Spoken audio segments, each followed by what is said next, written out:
आज हम कक्षा 2 हिंदी पाठ्य पुस्तक से पाठ 5 पढ़ेंगे। इस पाठ का नाम है चालाक चीकू। पर बच्चों, यदि आपने अभी तक इस चैनल को सब्सक्राइब नहीं किया है तो प्लीज़ सब्सक्राइब करें और पसंद आए तो लाइक ज़रूर करें। तो बच्चों, इस पाठ में कविता दी हुई है, तो इस कविता को पढ़ने और समझने से पहले हम इस पाठ में दिए गए चित्रों पर चर्चा कर लेते हैं। बच्चों, इस पाठ में 4 बिल्लियां हैं, 1 2 3 4 और एक है चूहा। इस चूहे का नाम है चीकू और यहाँ पर है नीम का पेड़। और बच्चों, यहाँ पर है चूहे का बिल। जहाँ पर चूहा रहता है उसे बिल कहते हैं। तो ये चूहे का बिल है। तो चलो अब इस पाठ में दी गई कविता को शुरू करें। 4 बिल्लियों ने मिलकर चीकू चूहे को पकड़ा। मैं खाऊंगी हुआ सभी में झगड़ा। बोला चीकू, अरे मौसियों आपस में मत झगड़ो। दूर नीम का पेड़ खड़ा है, जाकर उसको पकड़ो। जो भी उसको छूकर सबसे पहले आ जाएगी, बिना किसी को हिस्सा बांटे वह मुझको खाएगी। मूर्ख बिल्लियां समझ न पाई, सरपट दौड़ लगाई। बिल के अंदर भागा चीकू, अपनी जान बचाई। तो बच्चों, कैसी लगी आपको ये कविता? तो चलो अब इस कविता को हम समझ लेते हैं। 4 बिल्लियों ने मिलकर चीकू चूहे को पकड़ा। मैं खाऊंगी हुआ सभी में झगड़ा। यानी बच्चों, 4 बिल्लियां थीं।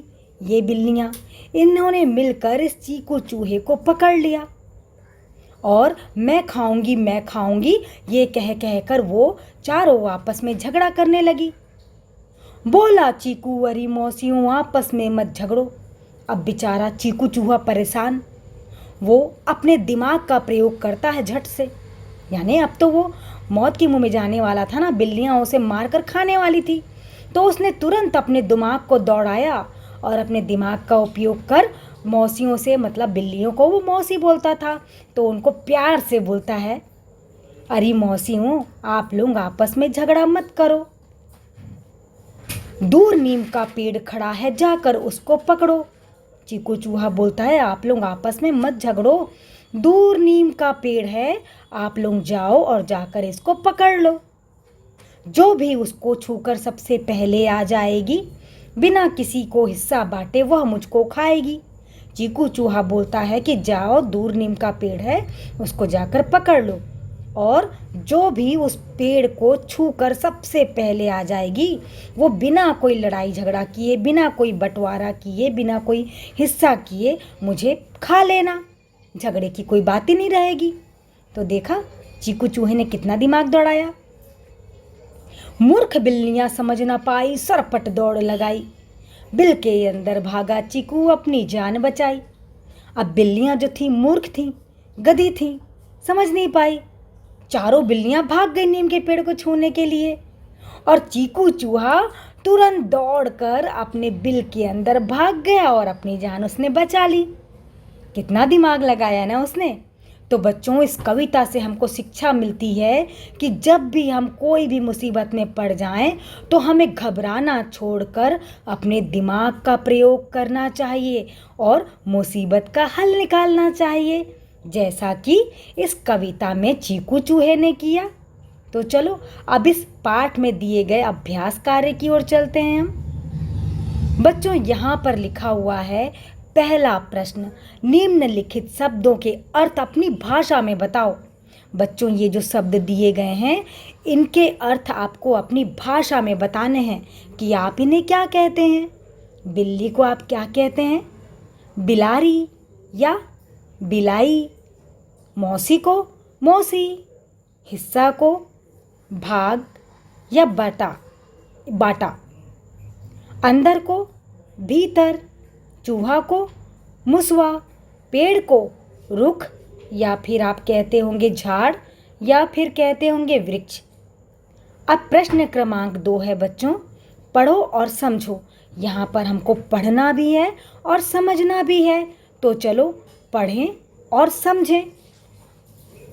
यहाँ पर लिखा हुआ है बिल्ली डैश बिल्लियाँ। बिल्ली का मतलब एक बिल्ली है, तभी तो इधर बिल्ली लिखा हुआ है। और बिल्लियाँ, मतलब इधर खूब सारी बिल्ली है, इसीलिए इसे बिल्लियाँ लिखा गया है। तो हमको समझ में आ गया ये एक वचन से बहुवचन में हमको बनाना है। तो चलो बनाते हैं बच्चों। पर यहाँ पर आपको एक बात ध्यान देनी है कि यहाँ पर देखो लिखा हुआ है बिल्ली।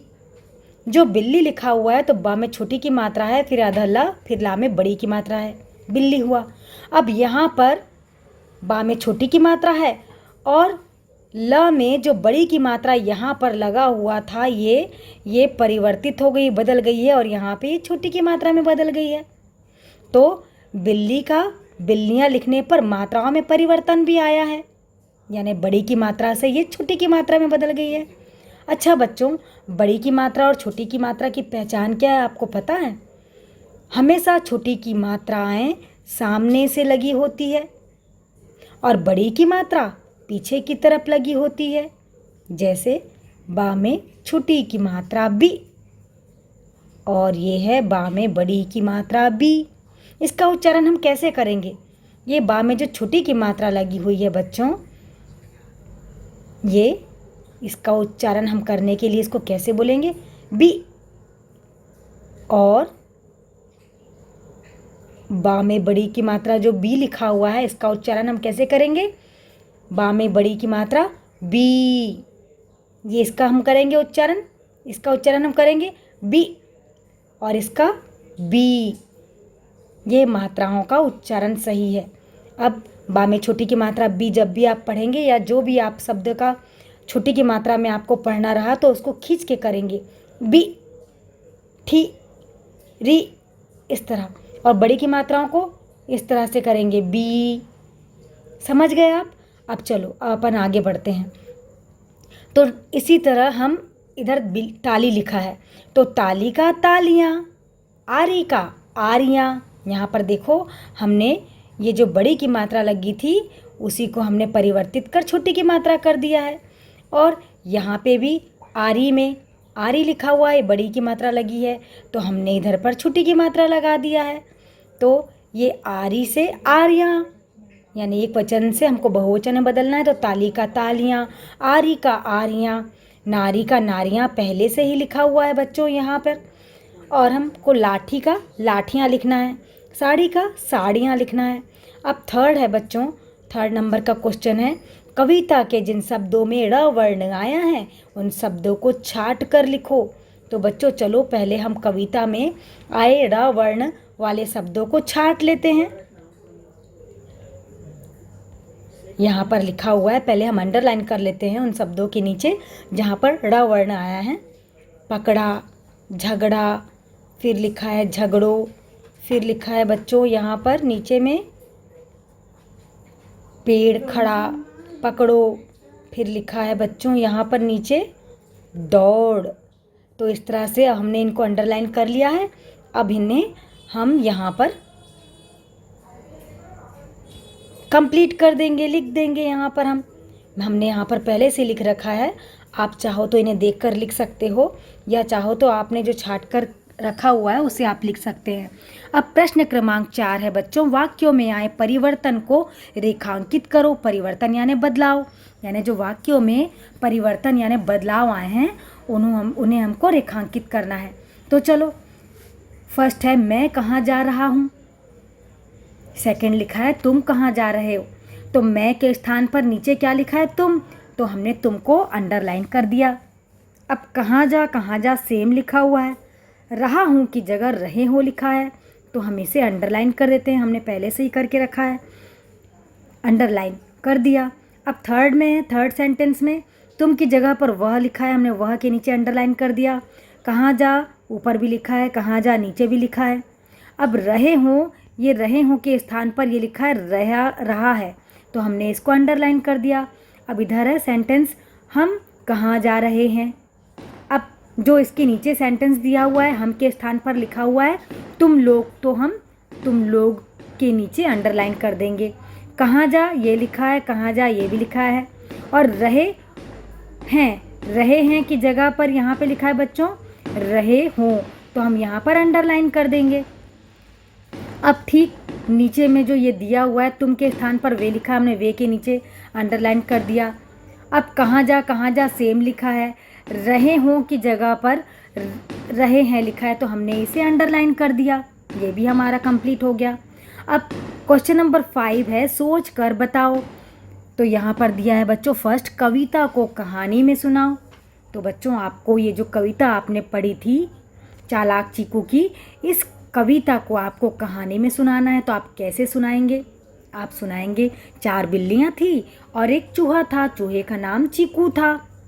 4 बिल्लियों ने मिलकर चीकू चूहे को पकड़ लिया था और वो चारों आपस में झगड़ा कर रही थीं। तो चीकू बेचारा घबरा गया था, पर उसने अपने दिमाग का प्रयोग करा और बिल्लियों से कहा कि मौसियों, आपस में आप लोग झगड़ा लड़ाई मत करो, जाओ दूर में नीम का पेड़ है, उस पेड़ को जाकर पकड़ लो और जो भी उसको छूकर सबसे पहले आ जाएगी वो मेरे को बिना कोई लड़ाई झगड़ा किए, बिना कोई बंटवारा किए खा लेगी।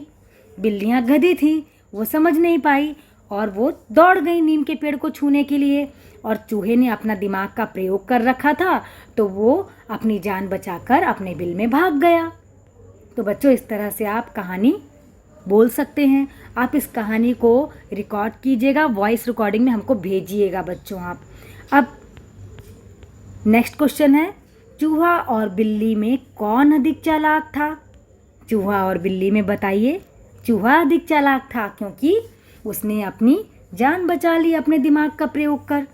क्वेश्चन नंबर 3 है, चूहा बिल्लियों से बचने के लिए और क्या तरीका अपना सकता था?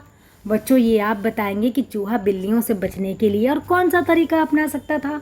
हाँ, वो ये कह सकता था कि बिल्ली मौसियों, मेरे 3 दोस्त और हैं, वो भी तगड़े तगड़े हैं, आप लोग आपस में झगड़ा लड़ाई मत करो, मैं अपने 3 दोस्तों को बुला कर लाता हूँ, फिर आप लोग एक एक बांट कर खा लेना, किसी को लड़ाई झगड़ा करने की ज़रूरत नहीं रहेगी। ये कहकर बुद्धू बनाकर चूहा वहाँ से जा सकता था, भाग सकता था अपनी जान बचाकर। और भी आप तरीके बता सकते हैं।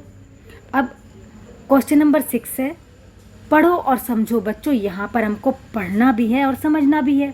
यहाँ पर हमको चित्र दिखाई दे रहा है खरगोश का और कछुए का। खरगोश कछुए से कहता है, क्यों आज कहाँ जा रहे हो? तो कछुआ कहता है, कहो फिर बाजी लगाना है क्या? मतलब समझे बच्चों आपने? कछुए और खरगोश की कहानी आपने सुनी है? यदि नहीं सुनी है तो हम फिर कभी आपको ज़रूर सुनाएंगे। अब हम आगे बढ़ते हैं। क्वेश्चन नंबर 7, चित्र बनाओ और उसके बारे में लिखो। कोई एक, बिल्ली, चूहा, खरगोश। बच्चों यहाँ पर बॉक्स दिया गया है और इस बॉक्स में आपको चित्र बनाना है और उसके बारे में लिखना भी है। तो आप चाहो तो आप बिल्ली का चित्र बना सकते हो, चाहो तो चूहे का चित्र बना सकते हो या फिर खरगोश का। आपको तीनों में से जो भी बनाना हो बना सकते हो, लेकिन उसके बारे में आपको लिखना भी है। और आप लिखेंगे कहाँ पर बच्चों? यहाँ पर आपको लिखना है। अब बच्चों ये लेसन आपका, ये पार्ट आपका यहाँ पर कंप्लीट होता है। अब हम मिलेंगे नए पार्ट के साथ नए वीडियो में। तब तक के आप इस बॉक्स में चित्र बनाइए, कलर करिए और इस पाठ में दी गई कविता को अपनी नोटबुक में सुंदर और साफ राइटिंग में लिखिए और इस पाठ में दिए गए अभ्यास कार्य को भी पूरा करिए। चाहो तो आप इधर देखकर भी पूरा कर सकते हो और यहाँ पर चित्र बनाइए, उसके बारे में वाक्य भी लिखना है आपको। तो हम मिलेंगे नए पाठ के साथ नए वीडियो में।